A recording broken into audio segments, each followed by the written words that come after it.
Talvez a maioria das pessoas não tenha percebido, mas a última semana revelou fortes indícios de que a situação de Jair Bolsonaro, após deixar o poder, está ficando complicada.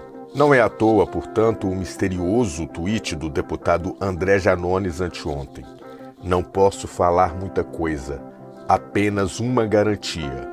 Bolsonaro e um de seus filhos serão presos antes do que vocês imaginam.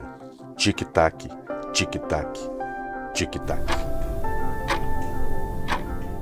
Análises do Tribunal de Contas da União apontam que o Auxílio Brasil e o auxílio emergencial foram aplicadas com várias ilegalidades visando a reeleição de Bolsonaro.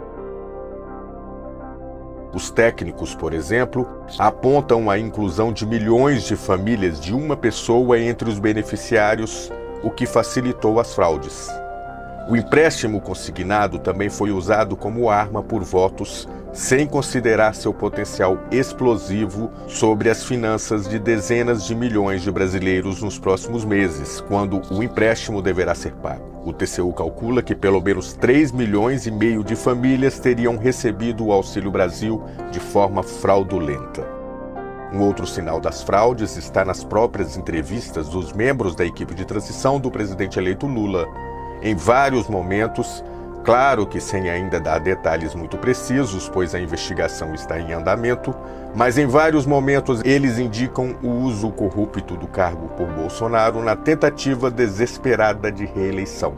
Tereza Campelo, ex-ministra e integrante do Grupo da Assistência Social, falou em fortes indícios de abuso de poder econômico. Ao longo desse ano, coincidentemente, um ano eleitoral, o aumento das famílias com mais de 2 pessoas foi de 21%. O aumento de pessoas cadastradas morando sozinho foi de 200%. Benefícios pagos em duplicidade, erros de exclusão gigantescos, deturpação de dados do cadastro único, prejudicando todos os programas do usuário, para além da incompetência, do desgoverno, do completo descaso com as políticas públicas, esse governo também agiu com má fé. O governo deveria ter tomado medidas, não tomou nenhuma medida às vésperas das eleições, no ano eleitoral, exatamente porque era eleição na nossa avaliação, e agora, passada a eleição, solta todo um conjunto de medidas para fazer a averiguação desses unipessoais.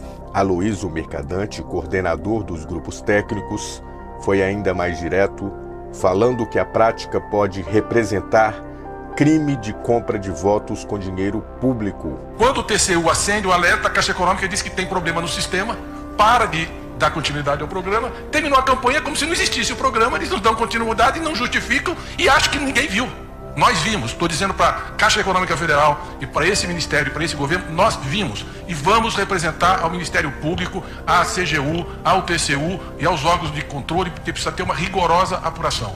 A senadora Simone Tebet falou em inelegibilidade de algumas autoridades públicas. Nós temos a questão da corrupção no sentido da justiça comum e, portanto, criminal, que envolve governo atual e beneficiário. E nós temos uma questão de crime eleitoral que precisa ser analisada. Nós, como servidores públicos nomeados, nós temos, sob pena de crime de prevaricação, em tendo suspeitas ou indícios de levar às autoridades competentes e vamos fazer se chegar. Então, chegar uma relação e denúncia, nós estaremos encaminhando para o Ministério Público, para a CGU, para a Justiça Eleitoral e para as autoridades cabíveis. E o processo pode gerar, inclusive, inexigibilidade de algumas autoridades públicas. Bolsonaro, por sua vez, estaria a cada dia mais abatido e gerando preocupação entre os amigos mais próximos. A revelação foi feita pelo jornalista Chico Alves em reportagem no UOL. Desde a derrota no segundo turno da eleição, vencida por Lula, ele vem demonstrando comportamento passivo, sem a energia ou as explosões de fúria que sempre foram características.